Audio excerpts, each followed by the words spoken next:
Hey everyone, welcome back to No Violence TV, episode 2. I am Diego Lopez, Brazilian Jiu Jitsu black belt and MMA instructor, also stand-up comedian. This week we are going to be doing some questions from viewers, and we're also going to have an interview with The Daily Show's Ronny Chieng. Ronny has been doing Jiu Jitsu for a little while, and he'll send me videos of street fights occasionally and ask me what judo throw the person used. And I do my best to answer those questions for him.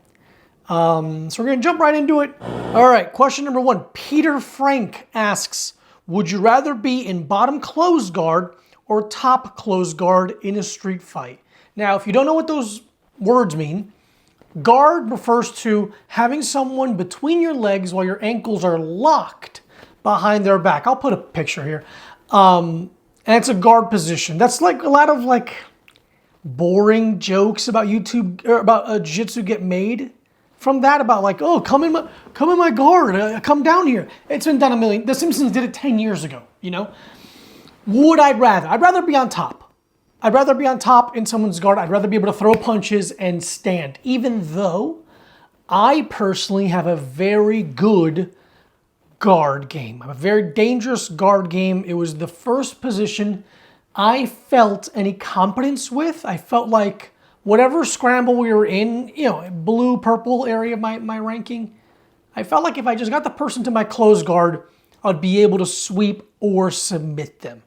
But in a street fight, I want to be on top. I talk about Chris Hauter a lot. Chris Hauter is one of what's considered the Dirty Dozen, the first 12 Americans to get their black belt.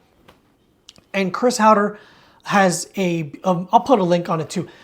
Chris Hauter has an amazing talk at a seminar that I've watched dozens of times.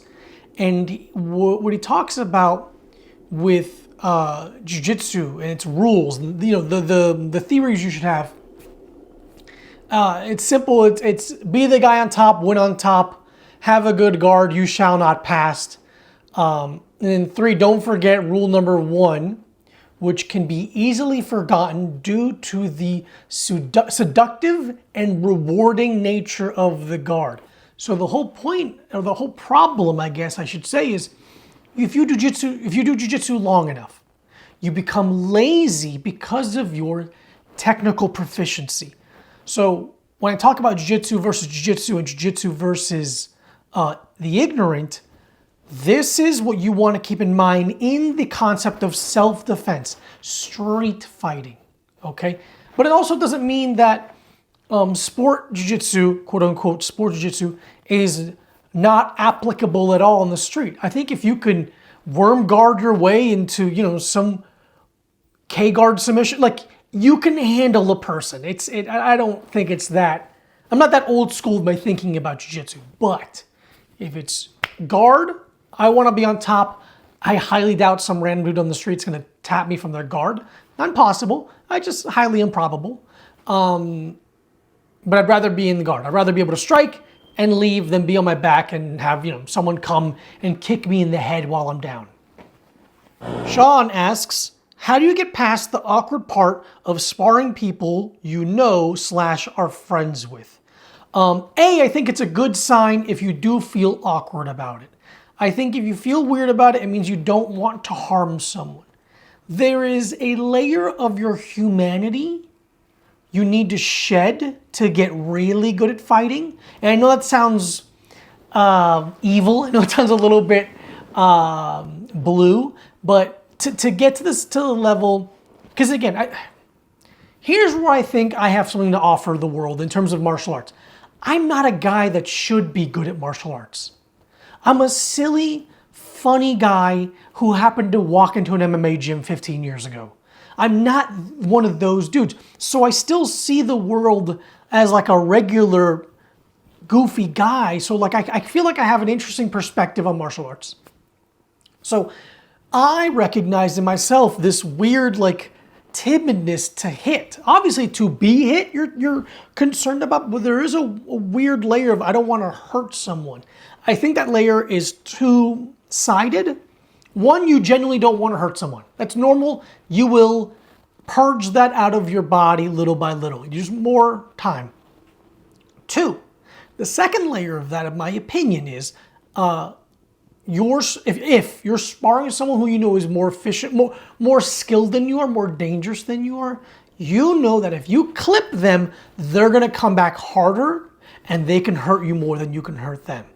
Now, the reality is both true and not fully true. Like, let's take me for an example. When I spar students and I'm moving around, and let's say one of them clips me, I am not upset. If anything, I'm proud of them. I know that they have a lack of skill in being able to control their volume, their power. So that comes with the territory. I understand that. If they keep doing, that's when I'll nip it in the bud. That's when I'll come back with more force. But a lot of times, if I'm sparring and I get clipped by a student, what I end up doing is coming back more gentle to let them realize, like, hey, you're allowed to hit me. It's okay that you're hitting me. I'm not going to punish you for doing the thing that I've taught you. Okay, I think that's bad coaching. Until you get to the point where you want to really progress. You know, it's incremental. I can't give someone new my full game, my full power, speed. It's too much. It's going to overload them. They're never going to want to try again. So I have to water my skill set down so they feel like it's plausible for them to do this. Because again, I know I sparred people that I probably shouldn't have, and they beat the fuck out of me. And I know that if I wasn't someone who made a decision very early on in their martial arts career, like this is what I was going to do for the rest of my life, I would probably not continue. So I don't want to put that barrier or that opportunity to quit too early on someone. So it's going to wean away over time. Just know that it's going to. I would say don't think about it too much. Don't concern yourself too much about trying not to hit them too hard, because I feel like if you have that innate concern, that's all you need. The people that go too hard, in my opinion, early on, never had that concern. So I had to place it on them and then take it away little by little. But I think if you have it, I think you're good. It just takes time. And then if you start sparring people, you alternate between sparring people you know and sparring strangers. I think you'll get to that point sooner than later. Nick Knoll, hey Nick, how are you, buddy? Asks, any MMA/BJJ moves you wanted or wish you had done when you competed? Ooh, I did a couple of jiu-jitsu competitions. Obviously, I fought MMA fights. I got a triangle submission. I got rear naked choke submission. I would have loved to get a guillotine. I like guillotines a lot. It's a little bit harder with the gloves because to sneak your arm around the throat and back over the shoulder is a little difficult. I do like that in I think my third or fourth fight, he was in my guard, and I looked for a hip bump sweep, which means you sit up and you just roll over.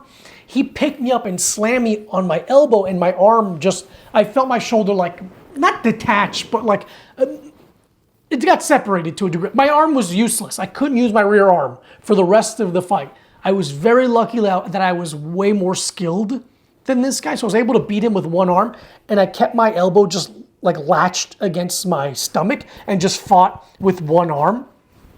But I realized in that moment, or in that fight, that all of my sweeps and submissions are rear hand dominant. And when I didn't have this hand, I couldn't do anything really. Like I could punch and I could set up kind of vague head and arm triangles, but like I really noticed how dominant, how reliant I was on my right hand to initiate technique. So I wish I would have spent more time back then. I do now, cinching some things up. But I think the only thing I wish I would have hit, because I've hit it before in training, is what's called the Aoki Plata. Shinya Aoki is one of my favorite fighters of all time. And he did what, this is hard to explain. He did an omoplata, which is when you throw your shin over someone's throat and their foot, this is the shin, this is the foot, goes around their throat and you pull their head into the foot. He did it Most people do that from their back, which is kind of easy if I'm being honest. He did it from mount, which is very hard. I've done it a couple times in training. I wish I would have hit it in a fight. That would have been such a sick thing to have on my resume. But I'm very happy with my fighting career. I'm very happy how everything turned out. Truly very few negative feelings. I like regrets. I think regrets are good. I'm not gonna say I didn't have any regrets. I think that's a silly way to live your life. But I'm very happy with how my fighting career went. Straight White Male, what's up? Asks, what makes a great coach? Okay, this is something I'm always asking. And this is something that I'm very concerned with because I am an MMA coach and it's an enormous part of my life. Obviously, knowledge is important. Obviously, I don't care how enthusiastic, how passionate, how empathetic a coach is. If they don't know what they're talking about, it's a hindrance. You have to have the knowledge. That's first and foremost, obviously. But having knowledge doesn't mean you can share knowledge well.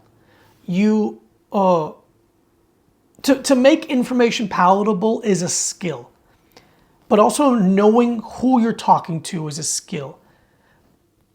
I try to teach in a way that the information for everyone is very simple and succinct. And then when I talk to individuals about the technique, as I walk around the room as they're drilling, I know who I'm talking to. I know how they handle information. I know where they are in their journey and how I can help nurture them. Let's say I'm teaching striking and I'm walking around the room and I know I've already given this person 2 notes.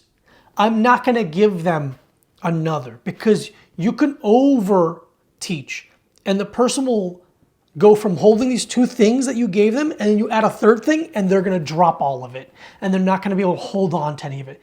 It might be a part of their personality that you give them a note and you give another, they're gonna go, well, what the fuck? I'm never gonna be good at this. And they get frustrated. So it's my job as a coach to know how this person handles information. There's some students who I can throw 40, 50 notes at, and they can handle it as long as the notes are in a positive tone. There's people that I can give a bunch of stuff to, but it has to be a little bit in an aggressive, like, come on, man, put your hand up. I told you to put your hands up. And it's a little, like, I don't get mean with students, but I will get a little jokey at times based on the student. And that's a skill set. I need to be able to know what I'm talking about and know the person I'm talking to and how to give them the most palatable information for their personality. I've been teaching full-time since 2017, I think, or 16. And it takes a long time to be a good teacher. I'm on my way. I think I don't have that much knowledge, but I think I'm very passionate about the knowledge I have. And that if you see that, I can, as a student, I think you'll be like you'll buy in, right? You'll be like, wow, this person really likes, this is interesting. They're so passionate about it. That's enthusiastic. It's hard not to be interested in that. So knowledge, obviously, enthusiasm, obviously, passion, obviously, empathy, obviously, but their ability to give the student what they need when they need it. Sometimes when someone comes to one of my classes, let's say it's their first class with me, I don't give them any notes. I want them first to be comfortable in the room with me. So I'll walk over, I'll let them see that I'm looking, I'll let them see that I'm not ignoring them, but I won't give them too much. I don't want to overwhelm them. Your first day with me, your success is being there. I'm psyched you're here with me. I want you to feel that. And then I'll start giving you information, but I don't want to overwhelm you. It's so easy to overwhelm in this world, but it's still something I'm looking to get better at. I want to be better. My coach is my instructor, my professor, Roger Mamedov, he's unbelievable. I want to make him proud. I know I've made him proud of me as a student. I want to make him proud of me as a coach, and that's very important to me. All right, those are the questions. Thank you everyone for your questions. I appreciate your time. I appreciate you being interested in what I have to say about martial arts. Go train if you haven't, but now we're going to move into the interview with Ronny Chieng.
Look at that. Dude. Thanks for going easy on me. Oh, no way, dude. You're good. Again, it's the thing. You train at a very good gym, obviously. It's very clear that not only are your foundational concerns solidified, like you know. Oh, I don't know about that. I don't know about that, but I feel like I'm always the weakest guy in the gym, always. That's great. Which, yeah, I don't mind. To a degree. I think a little bit, if I'm being honest, a little bit of the, like, you always want to be the smallest. Like, I think being anywhere in the gym rankings, is, if your mentality is thoughtful, you're going to grow from. I think being all the way at the bottom isn't always the best for you, but there's always going to be new people. Yeah. Right? Because you want to have a little bit of confidence and leeway of skill where you can try. Yeah. I think it's apparent when someone... Please. Yeah, but I do think... I do think that, you know, I don't know, I just feel like I'm training in a vacuum to other people. It's kind of like stand-up in a bit of like, I don't really need other people to, how am I gonna put it, I don't mind being the worst guy in the gym. Sure. I don't mind being the worst guy in the gym. Good. Because like the thing that keeps me going isn't like I need to teach this new guy who just came in. Yeah. That's not what does Interesting. it for me. Yeah. What does it for me is the triumph of technique over strength. Yes. That's what I get. That's where I get my kicks from. Yeah. I No, get dude, it. same. I get it more from that than competing or anything. Oh, I hate competing. I don't really want to compete at all. In fact, even in the gym in rows, I just tap early. I don't, Great. which leads to a lot of bad habits. But yeah, it could lead to bad habits in the grand scheme. But like again, it's all in my opinion, it's all relation to what the goal is. Yeah. You don't want to compete, then that doesn't matter. Yeah. You're good enough. I feel like once you get to blue, you're good enough to protect yourself on the streets, right? Unless someone else, unless someone's either really big or really, whatever, you can protect yourself. Unless they're like a pro fighter. Unless they're a pro fighter, then you're screwed no matter what.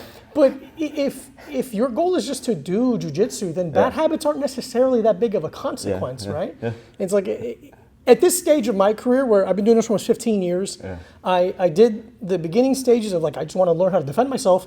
I competed in both jiu-jitsu and MMA. I did it. And now at this stage, I'm like, this is my favorite part. This has been my most fun part of martial arts, where I'm like, I don't give a shit. I'll teach you what I think is right, and I'll give people information. But like this laxness with the rules. Do you know who Chris Howder is? Chris Howder is one of the Dirty Dozen, the first 12 American. He has this talk where he's... I know. I never said his name out loud. Oh, yeah. I've only read it before. H-A-U-T. He's only... His three pillars. Yes. 3 pillars where it's like, you want to think street, train sport, and practice the art. And that's where I've been the last couple of years, and it's the most fun, man. Yeah, it's the most fun. And I think a lot of... I think people, Americans in particular, but I probably say everybody, I don't think they think of martial arts like that. No. I think they think of martial arts as like, can I beat the crap out of someone if I need to? Yeah. But I think which I think that's how you started as well, because you say self-defense. Yeah, I mean, that's how I did it. But like I've been an athlete my whole life. I moved to New York, and my buddy's like, "Oh, you should try this kickboxing thing." And I'm like, "Oh, all right, I'll go try it. I'm not doing anything right now." And I just fell in love with it. So but on that point, I feel like when I talk to a lot of my American friends, or even non-American friends for that matter, about martial arts, it's always this like, which one should you learn? Which one's better? Here's some videos. Yeah. But it's never like, it's so hard to tell them what you just described of like 15 years in, that mindset is totally different. It's an absolutely alien concept to someone who hasn't been initiated. Yes. And it's a great lesson in like, there's some things which you can't be told. And you can't even pretend to watch enough YouTube videos to think you know what you're talking about. You have to just do it, and it's just time. And I think that's something that the people in the olden days, when they were teaching martial arts, they understood that. They got that. And there was no YouTube to pretend to know something. And the cool thing is they had a certain level of respect and appreciation for what was unknown to them. Yeah. Where not this generation, Yeah. but like a lot of people were like, no, I got it. Yeah. I think I got it. And you're like, I'm telling you, you don't. Yeah. There's an old tattoo flash, and it's a headstone. As you are, I once was. As I am, you will be. And to me, that's jiu-jitsu. Yeah. That's martial arts, right? So like the average person sees this and is like, I want to beat somebody up. And it's like, I'm trying to express to them, it's like, this is a place where I get to exchange information and I can be very honest and there's no cynicism on the mats, right? It's just pure honesty, you know? And that's a very, very cool part of it. But I think it's very, very, like I have a friend who watches basketball religiously. And because of my knowledge here, they showed me like a fadeaway shot someone did, a weird thing. And to me, as an ignorant person, I'm like, that looks like a basketball shot. And they're like, you don't understand how hard that is. I'm like, you know what? I believe you. I believe you. Because there's a lot of things in this world that seem like nothing, and they're unbelievably hard to do. And it's like, unless you tried and failed, you wouldn't understand that concept. It's really hard. I have an ongoing argument with two of my friends about technique, because they just understand, you know, this is really easy to understand. Someone doing this. That's very easy to understand. That's very easy to emulate in a sense. But like when you show someone like cross-face pressure or like, you know, even like a butterfly sweep, like it doesn't make sense. No. They can't understand it until you feel it, until you train it. Then you understand like, oh, it's actually technique is not visible to the naked eye a lot of the time. No, to the ignorant person, they can't understand. And so, as an instructor, that has become my favorite thing. Opening someone's eyes to like what the magic of jiu-jitsu is and making them drink the Kool-Aid of like, no, come here, feel this. I dare you to stop me. And they can't. And it's like, you see them accept. And it's like, that's a beautiful wall to break through. Yes, it is. Because then it applies to a lot of other things. Because I think you walk through life a lot just being like, you know, I get that, I see that, I see that. But there's so much going on, behind the walls or in people's lives or whatever that you can't see. And then it's like the technique is kind of like you said, it's like the gateway to realizing that, oh, there's more to things than what than what you can see on tape. The fact that this skill set isn't only applicable in this room. Well, I'm not even saying the self-defense aspect of it. I'm not saying like you could protect. I'm saying the skill set of problem solving under duress permeates throughout the rest of your life. Every part of your life now has jiu-jitsu applied to it. And it just makes, I'm not gonna say everything easier, but it makes a lot of things easier. And the confidence it brings you where you're like, okay, if I get put in a pressure situation, whether it be pressure at work, I've dealt with that feeling, right? It's so beneficial now. So you started jiu-jitsu when you moved to New York? Yeah, I started in 2009. So when you moved, you were like, that's day, like first year in New York, you went to... I moved to New York February. My first class was May 2009 with the same guy, Roger Mamedov. Yeah. I just walked into a gym. Right. And were you doing comedy then? No, I came here to start comedy. I was kind of scared of comedy to start. And this kind of came out of nowhere. I'm like, I'm young. I might as well do the physical skill set first. And I kind of, if I'm being honest, hid behind martial arts before starting comedy. I started comedy in 2009. Okay. So when you started jiu-jitsu, When did you start jiu-jitsu? I think it was 2018. Okay, I think. Sick. Oh, great. End of 2018. Sick. And then I got into this here, and then like, I accomplished all my goals. I won a title in MMA, and I'm like, all right, I don't want to go to that was never a goal. I don't want to be a pro fighter. It's a nightmare of a life. I'm like, all right, I have to start comedy now. Oh, right. And then I started comedy. What is it with all these MMA guys who want to do comedy? There's a lot of MMA guys who do comedy, man. I think. What's the correlation? Yeah. I think it's a combination of a lot of people that are funny feel kind of like outsiders. Like when you're the class clown or you're the bully. Not that fighters are bullies necessarily as kids, but you kind of feel like you're already outside that circle. And comedy and fighting are oddly very similar within that outside perspective of life. Yeah, it is. And it is oddly masochistic. Yes. Both are, right? I've done both. They're both masochistic. Yes. I don't know. I think obviously it's Joe Rogan. Joe Rogan, I think, is the head of the needle for what's happening in terms of like them feeling like it's a plausible route for MMA. And the thing that drives me crazy is people look at me and think of me as like, no one thinks of me, but the people that do think of me, they're like, oh, you're an MMA guy who thinks he's funny. He's like, no. I was a funny kid who just found MMA. Oh, wow. So you're a comic first. Yeah, I was the funniest kid in my class my whole life. I just happened to find fighting. And now it's working in reverse. That's so funny. Yeah. There was one guy who was fighting in, what was that? It was like M1. M1 Global? Yeah, but what was that event that... Affliction? Yeah, Affliction. He was fighting Affliction. I think he was Josh something. Barnett? Not Barnett, he was like a black guy. And he got introduced to the ring as, MMA fighter. It was an MMA fight. And then it was like, he also is a stand-up comic. And I was like, I don't know. But this is like Affliction, like 1 or 2. Oh, I'll check that out. I don't know who that is off the top of my head. Yeah. It'd be very funny to be introducing. It's like this fighter specializes in crowd work reels. He's fighting out of the improv.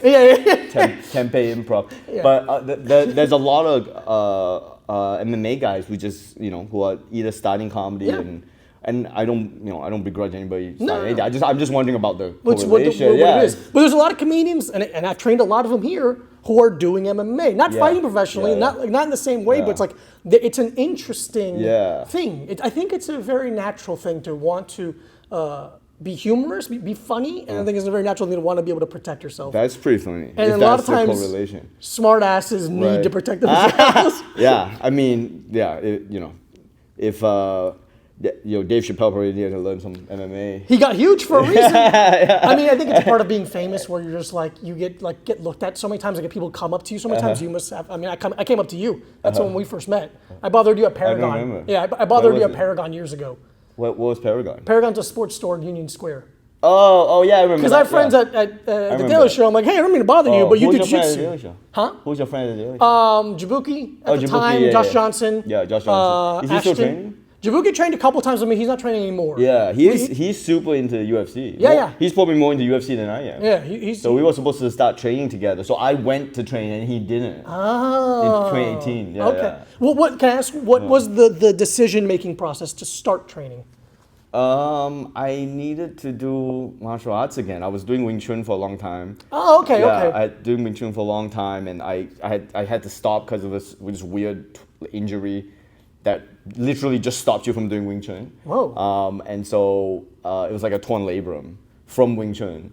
And then I stopped martial arts for a long time. I was focusing on my career. And then I just was like, I need to go back to martial arts. I need to learn something. Okay. Not even to fight or anything. I just need to train and just for mental, physical health. And Jiu Jitsu was like every city had it. Yeah, it's everywhere. So when you're on tour as a comic, you can literally train anywhere. It's like it's the easiest thing in the world. It could not be more perfect. And the culture now, I mean, I haven't been that long, but when I started, like just dropping into gyms was like a little bit weird, and people were a little protective of it. We used to not let anyone, like no, I don't know you. Funny. Because there's people that, and again, it's not a big number, but there's people that go to gyms and be like, you're not my training partner. I could fuck you up and it doesn't matter. Yeah. But now I think Jiu-Jitsu's progressed to a point where it's just like, hey man, what's up? I'm in town. Yeah, Can I get a roll? Everyone's cool now. Yeah, I don't know. I guess I came in on the tail end of that. Yeah. Because I caught glimpses of that vibe, but then I was never stopped from training. But there were glimpses of it of like. Even you just asking me, can I give you a no? I'm not your coach. But Yeah. And I'm like, yeah, of course. Of course, you should give me, tell me what's up. So even stuff like that, and I could tell that there was a lot of politics in it. But I'm kind of jiu-jitsu adjacent, so I never. But it's going away like pretty quick. Right. The last like 7 years or so. Right. It's really changed. And it's really funny to see everyone kind of like take their flags down and be like, it's jiu-jitsu. Stop fighting this war. Yeah. It's like, we're not the Gracies. They have their internal politics. Sure. And just because you're part of their team doesn't mean you need to go to war for some cousin of someone. Like, I don't buy that shit. Yeah, but I will say, so on the changing of culture thing, I think there was a bit of like, it became a gentrification thing almost. BJJ was almost it's become like a indicator of gentrification of a neighborhood. So it's yoga, coffee, and jujitsu. Yeah. If those three things open your neighborhood, like buy as much as you can, because Absolutely. that's going up. So meaning it's whereas before I guess what you're describing, because I don't know, but I guess you're describing it was kind of more meatheady. It was more like fighting versus lifestyle. It was more like fighting and testing yourself and like literally Gracie challenge. Versus now it's more like a lifestyle dad thing. I call it dad jiu-jitsu. Even though I'm not you're right. dad. No, you're right. But it's like you go roll and you're like, guys, I need to work tomorrow. So can be easy. No, totally. I'm gonna tap. I don't care about like I gotta work tomorrow. Don't get injured is my number one concern. Is don't get injured. And so that I think that I can kind of feel that vibe more. Good. When you go in and people are more cool, and obviously the energy is you get what you give with the energy and so I definitely can feel that a bit more. And with the politics of martial arts is like, guys, jiu-jitsu is a very young martial art. Yeah, comparatively, it's very young. It's brand new. I know for a fact that every martial art has had that politics before. It's nothing new. Wing Chun has it, has it, still has it, and I'm sure every other version of martial art has that weird politics. It's just the way cyclical. Yeah. It's gonna start that way, but it's not gonna end that way. Yeah. The only difference is that I think what jiu-jitsu benefits from in terms of being able to maybe overcome the politics is that you can spar with other jiu-jitsu people. And so you can like exchange ideas in a very controlled way and not get fucked up. Yeah. And so that I think the art of jiu-jitsu is actually more universal. Yeah. More compatible. Sure. So you have all these different styles and techniques, but you can like train together. Like Wing Chun is like the only way you can train with different schools, with different lineages, is if you fight. You straight up start punching. Yeah. I'm talking punching without gloves or anything. Sure. Because everyone's going to be like, oh, it doesn't work with gloves. So you can't really exchange ideas like that in as efficiently as jiu-jitsu. So I think all that stuff will come around. I can see how the politics can chill out a bit in jiu-jitsu. Yeah. Because you can go to another gym and be like, oh, this is my style doing it. Yeah. Let's see, can you pass this? Yes. Or can you overcome this style? And can I overcome your style? Yeah. And what did I pick up there? I think it's a really useful and healthy way of thinking about it. Yeah. Because like the way I see jiu-jitsu and the way I try to use my jiu-jitsu now, it's like when I roll someone new to me, not new into jiu-jitsu, I play it like a pool shark. Yeah. I just want to see what you like. I want to see what you're good at, and I'm going to steal it. Right? And that also is a very like if I go drop in at a gym, I'm not going to give them my A game. Right. Not because I don't want them to take it, but I don't want them to think I'm coming here to be a bully and be a dickhead. It's not. It's just like I'm thankful for the allowance. I am nothing but respectful. Yeah. But when I roll people, my goal is just to steal and just take. Yeah. Like, what do you do? What do you like? Yeah. What are you useful? What are you avoiding? Like, all that's very interesting to me. Yeah. So I'm not good enough to do that, but on the same idea, when I train with people, because I'm usually the worst person on the mat, so obviously I'm trying to steal. But I guess what I'm trying to say is that I couldn't beat them even if I wanted to. Right. So my goal when I'm training is I want to practice some fundamentals of whatever technique I'm trying to do, but also try to be a good uke. Yeah. In the sense of like, if someone's getting something, then like 90% of the way and I can't stop it, then it's like, okay, we gotta move on to the next thing already. Instead of like trying to, overcome it with strength or like beat the shit out of this person or whatever, right? Or but the problem for me now is that like I don't know it's hard to find the right line between being a good uke and then getting your reps in. Yeah, because you don't want to like. Sometimes I'll roll. It's people are like, "Hey, are you like going limp?" And I'm like, "No, I'm just. This is how I roll. This is how I roll. I just go limp, and it's bad. It's a bad habit. But I just like go limp. I don't want to waste energy, and I don't want to fight something inefficiently. I want to move to the next battle. You're going to get really good then. Right, but the problem is that it becomes like I don't even. So for example, like you're on mount, and like I don't even like to like put my chest on the guy's face because I'm like that. Seems mean-spirited, but at the same time, if you're a smaller guy, it's like you have to. You have to. Yeah. Like otherwise, you can't do it. Like you have to be close. You have to fucking stick. you have to be disgusting. Yeah, like yeah. you have to do that. So I don't know. I think you may not know the line yet of between those two worlds, but wanting to know it will get you to it sooner than later. I think people get to a point in a skill set where they should know that line by now, and they haven't been trying. Right. And now it's like, well, fuck, now I gotta start trying to learn it. And it's like, you're not gonna get it immediately. Right. Just because you're at this skill level where you should have had it, doesn't mean you get it. Right. Trying, failure, success, right? There's that, I like to think of it like, you go from lily pad to swim for your life to lily pad. No one go. It's not lily pad, right? Yeah. Having the courage to swim for your life is what's going to gain you the bigger successes. So it's like, yeah, you may not know it now, but you're going to know it sooner than someone who hasn't been trying to learn it. Yeah. Well, I hope so. But there's someone told me there's this like optimal level of failure in sports. Oh, probably. When you're learning, that's like there's this level of failure that's actually you have to have it to get better at it. Yeah. And that was my point about like I don't think always being the worst is great because it could be so much failure. It depends on your mentality, obviously. It could be so much failure, it will hinder you from attempt. Right. Where the attempt to failure relationship is what's making you refine skill set. But if it's always failure and no success on it, or even a percentage closer to success, it's really hard to make yourself do it again. Like when I first learned scissor sweeps, white belt in the old 2009, I learned scissor sweeps. I did it in drilling, tried to do it in sparring, couldn't make somebody budge. And I kept trying it for about like 6 months. I couldn't get people to budge. And I'm like, I guess this isn't for me. I failed too many times. I just let the technique go. Then years later, I was trying to butt scoot away from someone in my closed guard. They closed distance, and I just scissor sweep without even any grips. But it was the fact that they were moving towards me made the sweep plausible. And I was like, oh, I was missing an aspect of the technique, and that made it work better for me. But it's like I think there's that sweet spot of failure to closer to reality. There's enough comics doing jiu-jitsu now that like you could probably do like a comic tournament. I was trying to get a comics only class where it's like a comic open mic. It's just hard. I know like. I don't know what it would be.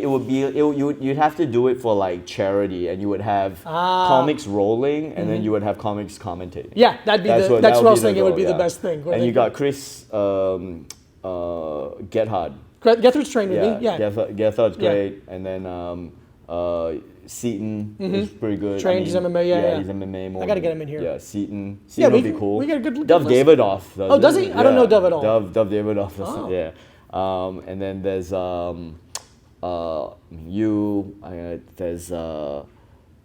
Mike Feeney started doing it. Feeney's doing it? Feeney's doing I didn't know that. He's super into it. Oh, good to know. He's super into it. Yeah, it's always fun. He has that rib injury now that won't go away for 2 years. So that's how much he's doing it. Damn. It's always funny where, I try not to be too kind of religious about where I'm like, you got to do it.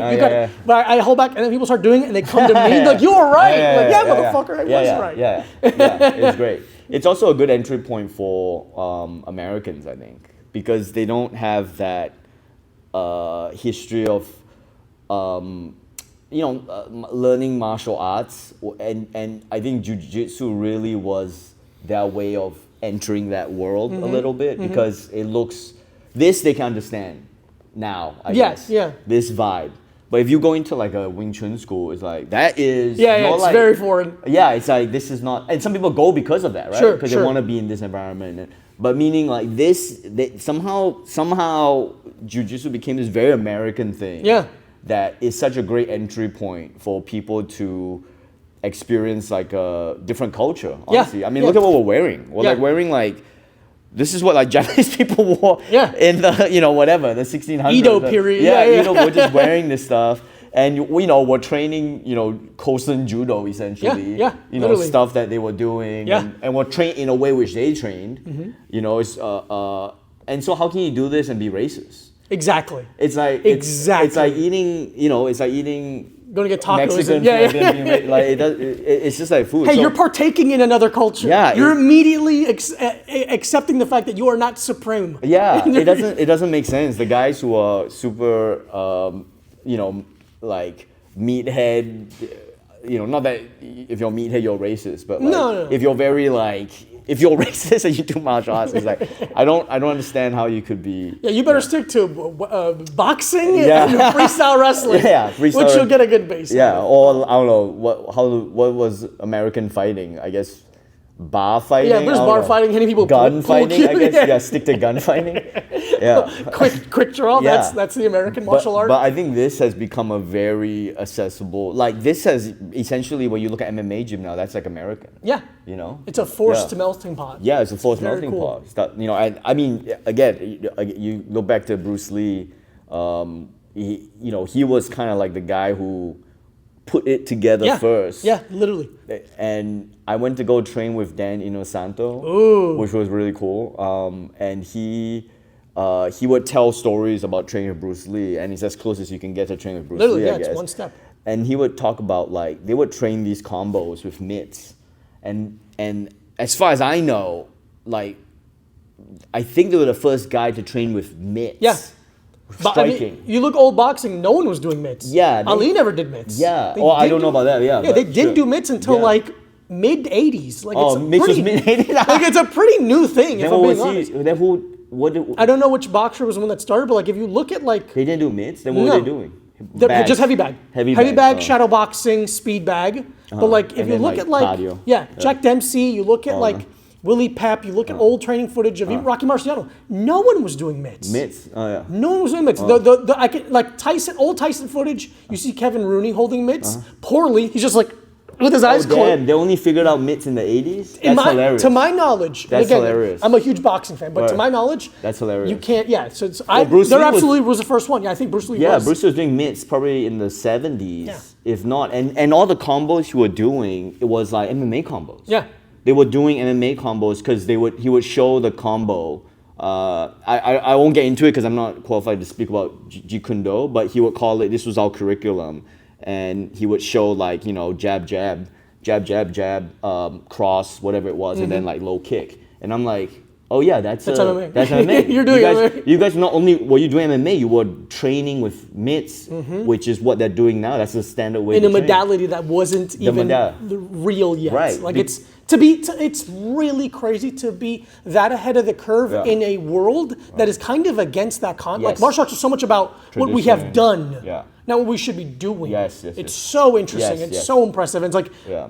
oddly enough to say, Bruce Lee does not get enough credit for that Yeah. concept. Like he gets a lot of credit for other things, but like Yes, for yes. that idea to be so ahead of the curve, Yes. it's really impressive. Yeah. And so he would combine these Wing Chun things with like judo, which was crazy because he would like sticky hands into judo throws. Wow. And like Dan Inosanto said, like he was a bit of a genius. Not a bit. He said he was a genius to figure out how to do that because how are you going to combine grappling with Wing Chun striking? And Bruce Lee was like, oh, I'll show you how.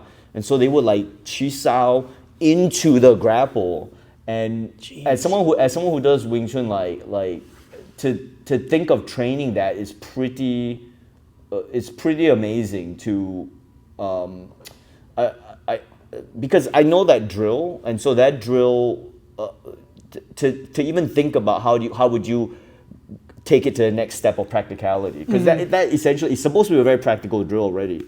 So to combine it with judo was pretty Really, with the thing I'm getting, and what we're talking about earlier with like the basketball not understanding how hard, like even you who does the thing and understands the thing, it's still that far fetched and impressive. Like, how did you connect those dots? Yeah, it's to connect those dots is very interesting. Yeah, it's so interesting. Yeah, it's very impressive. Do you, for again, I really find a lot of interest in, for lack of a better word, the hobbyist of martial arts, where it's not your career, it's just something you love. Love it as a hobby. Do you do any what I call homework? Meaning, do you like watch? Yeah, I used to watch a lot more of DVDs. Okay, and, instructional DVDs. Instructionals, and watch a lot of competitions.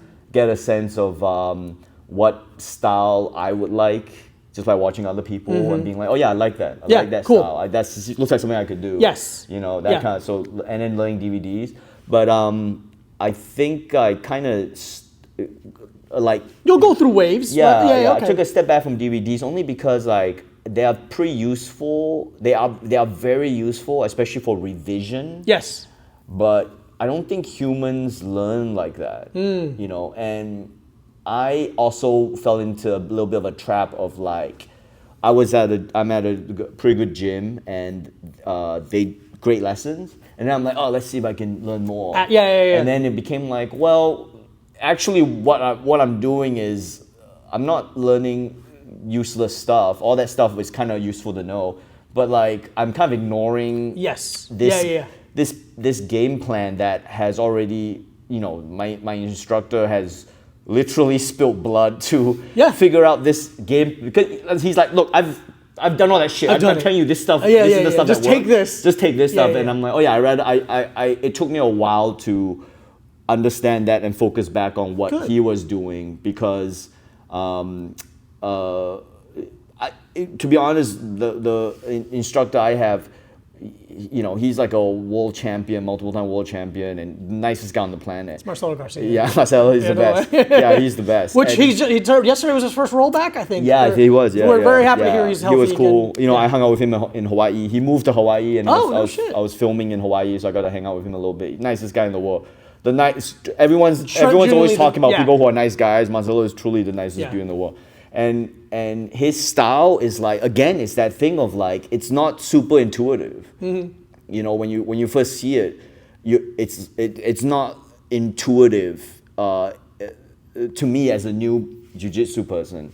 A lot of stuff, you know, he would do like elbow escapes from side control, or like, you know, butterfly sweeps. I've one of his butterfly sweeps, a 2-on-1 back take that I still do. I love it. Yeah. All his stuff is like, everyone loves everything he does. But when you first start out, you're like, this doesn't make sense. How can you overcome a side control just by doing the elbow? It doesn't make any sense at all until you start doing it, you start hitting it, and you're like, oh. And you time it well. Yeah, that's where the intrinsic skill set of knowing when is better than how. Yes. Takes time. Yes, and so that takes time. Yeah. And then I only recently managed to get to a place where I can appreciate that stuff more. Yeah. And that's where I stopped kind of looking at DVDs and then going back to like, oh, what is he trying? Let me try to figure this out first. There's a sweet spot, in my opinion, because I was kind of the same thing. When I was white and blue, I was so obsessive and addicted to jiu-jitsu, where I'm like, I want to get everything in. And then I started realizing that there's only so much a person can learn at a time. And when you try and stack it, you dilute everything and you don't get as much in. You clog the drain, basically. And you're like, oh, let me refine and simplify what I'm taking in so I can actually gain it. I like instructional stuff. I like watching fights as a way to elevate my motivation and enthusiasm, but not my information. Information I've been more oddly protective of. But again, it's where I am. I'm not saying everyone needs to be there, but it changes over time. But like, protective as in terms of learning new things, or not trying to overwhelm myself. And just being like trying to think of 40 back it takes. It's like, how about just get really good at 4? You know, just get really good at a couple. And again, I was a victim of trying to learn everything and trying to surprise my training partners with submissions they'd never seen when I couldn't do a triangle. And they just, I get it. I get it. Learn the basic stuff. Learn the basics is good. But I guess I'm in a place now where I've been trying to do that like one pass, and it just stopped working. So I have to learn the second one now. So I've been trying to I just want to learn one. Learn the second one, or change how, like the stiff arm. If you change how you initiate a technique to that person, now it seems like a new technique. And they might think you're going to go this way when you're really going to go the same way. That's been a useful thing in my game, where I just change the beginning part of something, and they don't know what's coming next. Do you want to end with a little rapid fire question? Is that cool? Sure. A couple stupid jiu-jitsu questions I like asking people. And by people, I mean you're the first one. All right, first, gi or no gi? Gi, for sure. Love gi. Morning or night training? Oh, neither. Okay. I like it. Afternoon? I like it like when no one's there. And okay. I go middle of the day. Okay. Judo or wrestling? Judo. Okay. A grappler you'd love to train with? Grappler I like to train with? I don't know. I can't. I've been lucky to meet a few. Actually, you've met a couple. I've met a couple of really cool guys, and I'm trying to think of anyone grappler like to train with. Maybe it's good, but no big deal. Yeah. You've been very out and about. Grappler I like to train. No, I can't. No. Sick. Okay. Celebrity you think would be good at jiu-jitsu? Possibly a friend. Oh.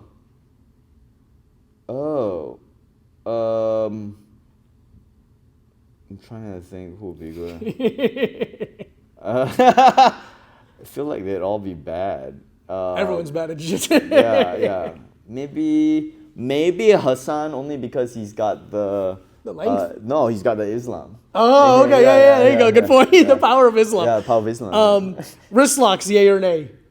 Yay. I mean, for that's sure. I felt you for try sure. one out. It was That's good. all I got. All I got is wrist I locks. love wrist locks. Yeah. You ever been choked out? Yes. Okay. Yes. Being choked out. Yes. With what? Oh my god. What was the latest time you remember? Oh man, I don't even know what he hit on Some me. kind of lapel variation? Yeah, it was a Yeah. lapel choke, and yeah, it just went like nothing. Yeah, it felt like going to sleep. Yeah. Start from standing or start from position? Oh, I think standing. Okay. Yeah, even though I'm really bad at it, but you gotta start from standing. Drain your cauliflower ear or leave it?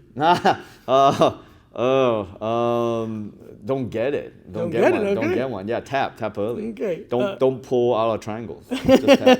Rear naked choke or guillotine? Oh, real naked for sure. Okay. And last question: do you wash your belt? Yeah, I do. Wow. I do. I put it in the washes washing his belt. machine. See, that's how big. But my instructor told me not to stop. Yeah, you know. Because one time I forgot to bring it because I was washing it, and he was like, "Don't wash it." Wash your belt. But wash it. Why not wash it? It's a thing in jiu-jitsu where your belt should have a Molecule of from- every person who's helped you get to that Yeah, stage. but that's. It's the only like tradition that I actually am like, no, I'm keeping that. I'm doing that. Oh, you don't wash I your don't belt? wash my belt. But- because when you fade a belt like this, like I'm like, oh, you train a lot. Yeah, which but- you probably do. But it's like, you washed it. I washed you it. washed Yeah. it. I washed his you belt. poured a little bit of bleach. I washed it, but like I don't even know. Does this look blue to you? Yeah, it's very light. Okay, so like, but you can tell it's blue, right? Yeah, I can tell okay, it's blue. Okay, cool. Yeah. You're a baby blue belt. Yeah. But like when if you don't wash it, yeah, I remember when Chris Halter said that. His black belt is legendary. I know. It's But- destroyed and but- it's beautiful. I know, but like that's why I thought when he said, "Oh, it should contain a molecule of sweat Yeah. from what you rolled with," but that's already false because you don't start with a black belt. No, but every belt should have the Yeah, person. but you're not. You know what I mean? Like, if you started, you've already I've changed already- your belt. Yeah. You've went through 4 belts Yeah, already. yeah. So it's already compromised. That idea is not happening. You're not. True. You don't have the molecule anyway. I do. It's at home though. Yeah, but you're not. But it's the aggregate. It's not the. Yeah. No, you're right. Yeah. So that when he said that, I was like, but wait, you didn't start with a black belt. You anyway, get so all your belts and you rub them against each other. Yeah, but it doesn't make sense. Doesn't yeah. make sense. But it does look cool. Like the ones that are like destroyed. Dude, it's beautiful. It's the patina. The patina. On yeah, it is I've really had this one now for since 2019. I got my black belt in 2019. And it's like Oh, but you got more than one black belt, right? I only wear have this one. one? I have 3, but I only wear this one. What do you get the other 2 for? The one that was given to me, this one I've wanted since I was a blue belt, is an Asami belt. They're like the best belts, and it has my name embroidered on it Oh, cool. very darkly. It's in Okay. black, you can't see it. Right. I've wanted this forever. So I have this, and I have another one that someone gifted me with an embroidery of. But you never wear those other 2? No, I don't wear that. Ever? Ever. 0? 0. Oh. But theoretically, if you competed, Mm-hmm. would you need more than one belt? No, I think theoretically, if I compete, I could put on a white sleeve if I want to, but I'm a professor, so I can keep my red sleeve. It doesn't matter. I don't even know what that means, to be Red honest. professor sleeve. The white sleeve means you're a competitor black belt, not an instructor black belt. Oh. I'm an instructor, so I wear the red. Oh, that actually has meaning? Yeah, Oh, damn. So Yeah. white means you're competing. a competitor at black belt, but you don't teach. But what if you're competing and you teach? Then you could do whatever you want. Oh. You can do either one. Oh, and then if you have Chris Halter's belt, when you do like assassin's choke, it just rips apart. It just rips it. Yeah. Damn it! It falls apart. Yeah. Right. Thank you so much, dude. Oh, no problem. I really appreciate you coming by. Oh, no problem. If Ronny comes to your town, he's on tour soon. Go see him. He's a great comedian. Yeah, go watch cool. his Netflix specials. He's on the Daily Show. He's very successful. Cool. and Come funny. and tap me. Yeah, come. If he's in your town, you go also roll tap with me, him. yeah. Thanks, everybody. See you soon. Bye. Thanks. Right. Would you like a note? Yeah, please. I like your takedown intensity. I like the willingness to go. You're dependent a little bit too much on the stiff arm. Yeah. So that once you initiate the stiff arm, I know it's just a rhythm of attempt of takedown, right? In my opinion, and the way that I've had success with takedowns is like, I noticed once I made myself vulnerable enough to be taken down, all of a sudden the takedown started flooding my way. So by shoving, that's not bad, but staying with it limits their options. They're most vulnerable to taken down after failure of attempt of takedown. So we're standing here, and you grab, and you've been doing boom, and you get here. Now I just know I have to let you fulfill this space. Right. It's just up to you now to get close, right? So if you don't get, now I get to start playing, right? So if I freak out here and waste a lot of energy, then that's gonna benefit you, right? But if I just chill, all right, you're gonna come in, you're gonna have to do something, and then I can react to that issue, right? So I would say give yourself a different hat to start the movement with. So like once you become reliant on something, then take that away from yourself. And that can fall into anything, right? Because I like how you're setting them takedowns up nice. Uchimata was nice, you did everything well, but it's so in rhythm with this, it became easy to deal with, right? Okay. That'd be the only thing I'd say. Because I don't like, I'm not trying to be anybody's coach or anything like that, that doesn't train here. But like, I think if you were here and you attempt, they peel, you reverse peel, and you start playing with this stuff, like you're already playing like the smaller player, which you a lot of times will be, but don't let your game be stuck in that. Act as if you're the bigger player. Just play tall sometimes. And be like, God, you're gonna take my sleeve? Take my sleeve, I don't care, whatever, let's play, let's see what they have. And then you can start working off of defensive grips, but it's so clear when people have like, I did this once and it worked and I'm staying with it, right?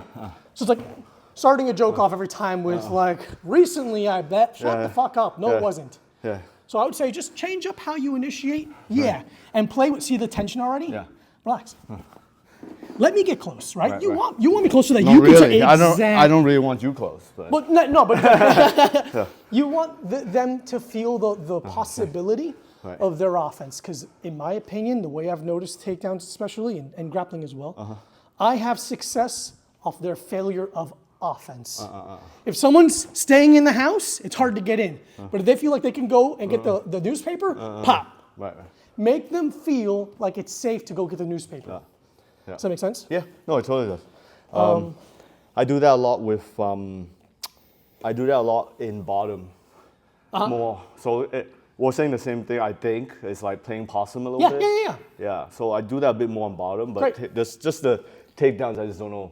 I'm just not confident enough to. Of course, well, everything is in relation to information and everything's in relation to experience. A lot of jiu-jitsu guys either A, don't do standing stuff, when they do, it's one scrambly takedown and now they get to stay down there. You need to start being your own coach in the way of where do I need attention and how can I put myself there? So like, let's say you're going feet to floor, Nawaza, you take somebody down and you're like, you know what? No, fuck that. I'm standing up again. Come on, let's get more reps. Let's get more reps. Does that make sense? Yeah.